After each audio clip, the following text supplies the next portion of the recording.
It was Christmas Eve, 1999. A routine flight was cruising peacefully through the Indian skies. Families returning home, couples whispering secrets, and a newborn resting in her mother's arms. Then suddenly the cockpit door burst open. In less than 60 seconds the aircraft became a prison. The passengers didn't know it yet, but they had just boarded a one-way flight into terror. The cabin was calm. Passengers reclined in their seats, sipping tea or flipping through magazines. Some closed their eyes, lulled by the gentle hum of the aircraft. Flight IC-814 had taken off from Kathmandu, bound for New Delhi, a journey that was supposed to last a little over an hour. But just 40 minutes into the flight that illusion shattered. At exactly 5:30 p.m., a man in a ski mask stood up near the front of the plane and walked briskly toward the cockpit. Without hesitation, he shoved a blade to a flight attendant's throat, yelling something incomprehensible. Within seconds, 4 others joined him. They were dressed in black, with scarves wrapped around their faces and weapons glinting under the overhead lights. Panic rippled through the cabin like electricity through water. Mothers clutched their children. Elderly passengers blinked in confusion. The aircraft, cruising calmly moments ago, had become a sealed chamber of fear at 30,000 feet. The pilot, Captain Devinder Singh, had seconds to react.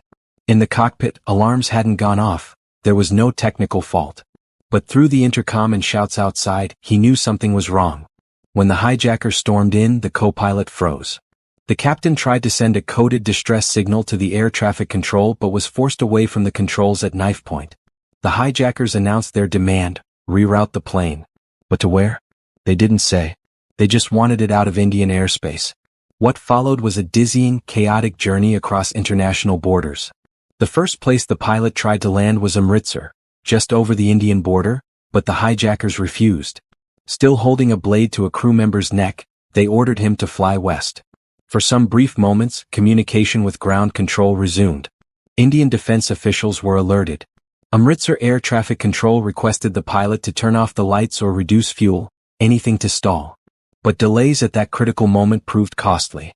The aircraft, still fully operational, had enough fuel to bypass Amritsar and fly into Pakistani airspace. That window of opportunity, India's last real chance to stop the hijacking, closed. In the cabin, fear had metastasized into silence. The passengers were made to sit still, bags untouched, phones confiscated. A woman carrying her sick child whispered prayers under her breath. An elderly man wept quietly. One man tried to stand up in defiance. They stabbed him. His body was dragged to the aisle like a warning. His name was Rupan Kityal. He had just gotten married a few days earlier. His wife watched him bleed out on the floor. No one moved after that. The hijackers barked instructions to the pilots. The plane veered sharply and headed for Lahore, Pakistan. But Pakistan refused to allow the landing. As fuel began to run low, desperation grew in the cockpit. The pilots argued with the hijackers. The passengers were screaming. Finally, the Pakistani authorities relented and allowed the plane to land for refueling. In Lahore, the runway was surrounded by military vehicles. For a moment it looked like action might be taken. But nothing happened. The aircraft sat in eerie silence while ground crew reluctantly refueled it under threat. Then, with terrifying efficiency, it was back in the air, heading toward Dubai. Over the next several hours, Flight IC-814 became a ghost vessel moving across borders, unwelcome in every sky. The passengers were prisoners, but their captors weren't asking for money or fame. They wanted something much bigger, something far more dangerous. When the plane landed in Dubai, 3 passengers, 2 women and a child, were released. It was a calculated move. Letting a few hostages go added credibility to their demands. The rest, more than 150, remained trapped inside the steel coffin. Food supplies were running low. The air was stale. The toilets had stopped working. There was no way to call loved ones. The hijackers roamed the aisles with machetes and grenades. No one was allowed to speak. No one dared make eye contact. By the time the aircraft landed in Kandahar, Afghanistan, nearly 24 hours after it had taken off, the passengers were broken, exhausted, dehydrated, terrified. They had no idea where they were or who was in control. Outside the plane, sandstorms kicked up dust, making it hard to see. Strange silhouettes appeared near the aircraft. Men in loose robes and Kalashnikovs slung over their shoulders. The Taliban had arrived. But were they friend or foe? No one could tell. The hijackers waved and exchanged gestures with the armed men outside. It was clear now they were in friendly territory. The plane was parked at the edge of the tarmac. Snipers appeared on nearby buildings. Afghan officials claimed they were there to assist with negotiations. In truth, they were there to make sure no one interfered. From that moment on, the Indian government was no longer dealing with just hijackers. They were dealing with the Taliban. Inside the plane, the air had turned to poison. The crew tried their best to maintain calm, but it was slipping. A man began vomiting uncontrollably. A child fainted. Some passengers slipped into shock. All the while, the hijackers paced with machine-like precision, as if following a script written long ago.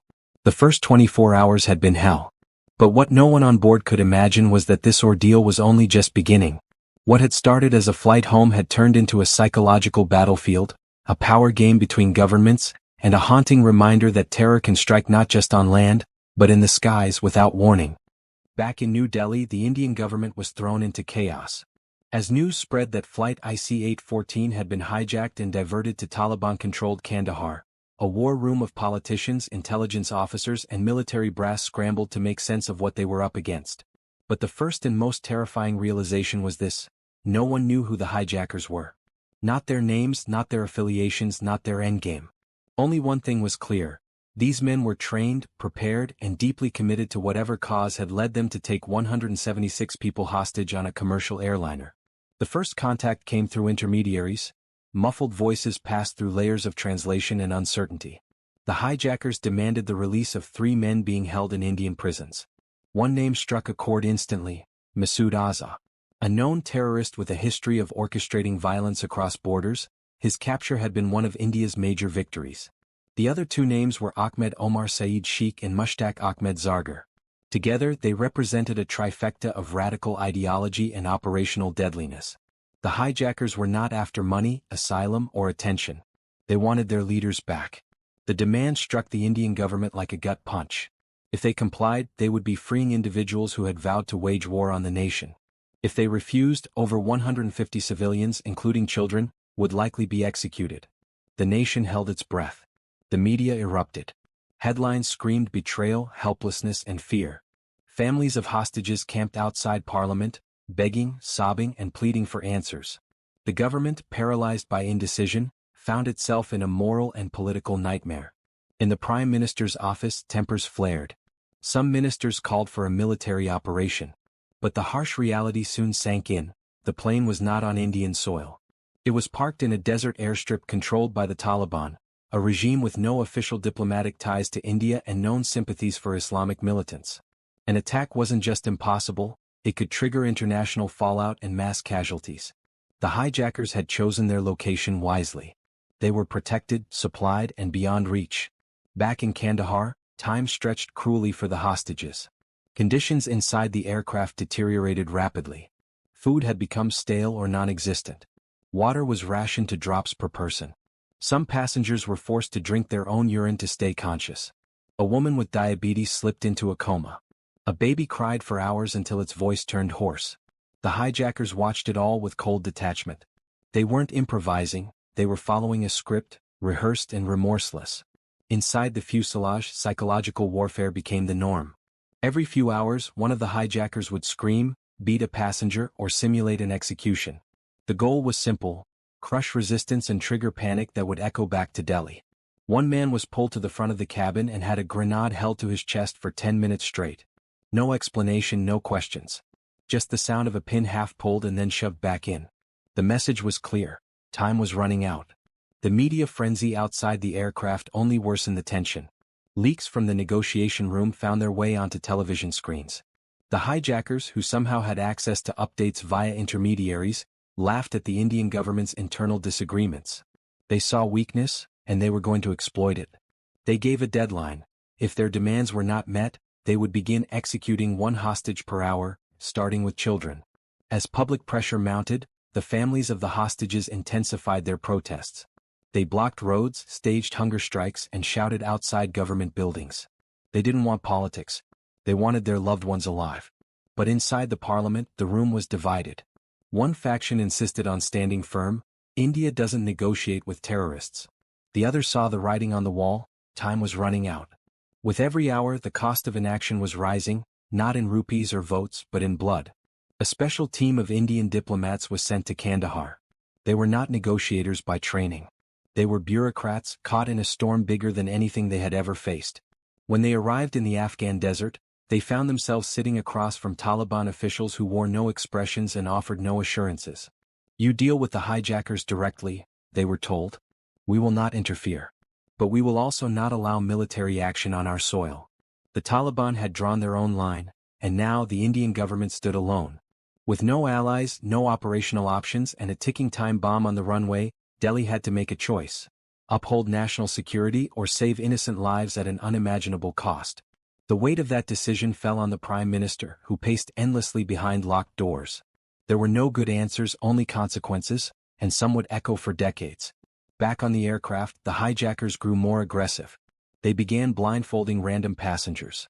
Some were slapped, others humiliated. One man's head was shaved while his family watched, forced to laugh or risk being targeted themselves. The terror wasn't just physical, it was psychological. The hostages were being broken down piece by piece, until they'd become bargaining chips, stripped of identity, will, and hope. The calls from the hijackers grew more direct. "You have 48 hours, they said. "We will not wait forever." India's leadership stared into the abyss. Whatever choice they made, something vital was going to be lost. Either their moral ground, their national pride, or the lives of the very people they had sworn to protect. It was no longer a hijacking. It was a siege. And India was out of time. It was the morning of December 31st, 1999. The sun rose slowly over the barren desert of Kandahar, casting long shadows across the lifeless tarmac where Flight IC-814 had been parked for nearly a week. The aircraft, once a symbol of civilian transit, now looked more like a hostage tomb. Inside, the passengers were shells of who they were a week ago, starving, sleep-deprived, and psychologically battered. Some had stopped reacting to threats altogether. Others silently wept, unable to comprehend how close death felt with each passing hour. After 7 days of futile negotiations, the Indian government made its choice. It would give in. The three terrorists, Masood Azza, Ahmed Omar Saeed Sheikh and Mushtaq Ahmed Zargar, would be released in exchange for the lives of the passengers. The decision came with the weight of national shame and desperation. But as the hours ticked down and the hijackers sharpened their threats, it became clear there was no other way. There was no rescue operation coming. No international help. No miracle. Just surrender cloaked as diplomacy. The location of the exchange had been agreed upon: Kandahar. The released terrorists would be flown from India to the Taliban-controlled city, escorted by Indian officials. It was a deal orchestrated in secrecy but driven by fear. The Indian public wouldn't know until it was already done. Those in charge knew the backlash would be severe. But in their eyes, the alternative was far worse. As the specially arranged Indian aircraft carrying the three terrorists touched down in Kandahar, the atmosphere on the IC-814 cabin shifted. The hijackers began speaking more freely as if the endgame was near. Passengers looked around, sensing a change. A strange calm, one born of exhausted fear, hung in the air. Still, no one dared believe they were safe. Not yet. The prisoner handover was mechanical and chilling. The three terrorists stepped off the Indian plane and were greeted by Taliban officials with handshakes, hugs, and brief smiles. There was no hiding the fact that this was a victory for them. Cameras were kept far away, but those present would later describe the moment as surreal. India's sworn enemies walking away, heads held high, without a scratch. They hadn't just been freed. They had been validated. One by one, the hijackers on Flight IC-814 began to move toward the exit. They removed the makeshift barriers they had created inside the plane. They stopped shouting. They even handed back some passengers' personal belongings, as if returning borrowed items. And then, with the same chilling silence they had maintained for 7 days, they disappeared into the dusty horizon, escorted by Taliban vehicles into the Afghan wilderness. No arrests. No resistance. They were gone, swallowed by a landscape that did not recognize justice. Inside the aircraft, the silence broke into sobs, gasps, and long overdue breakdowns. Some passengers clutched each other, disbelieving that it was finally over. A few simply sat in silence, unable to cry, too numb from the trauma to feel anything at all. The flight crew, many of whom had maintained composure throughout, finally let their emotions pour out. But there was no celebration. Only survival. As the plane prepared to take off and return to India, it carried not just its original passengers, but the weight of a broken nation. When the hostages arrived in Delhi, families rushed the tarmac. Cries of joy mixed with rage. Fathers embraced daughters. Wives collapsed into the arms of their husbands. The relief was overwhelming, but the sense of betrayal ran deeper. People had been saved, yes. But at what cost? Across the country, the political backlash was immediate. News anchors demanded resignations. Opposition leaders declared national humiliation. The public couldn't understand how 3 deadly terrorists had walked free, how a government that promised strength had bent to the will of masked criminals.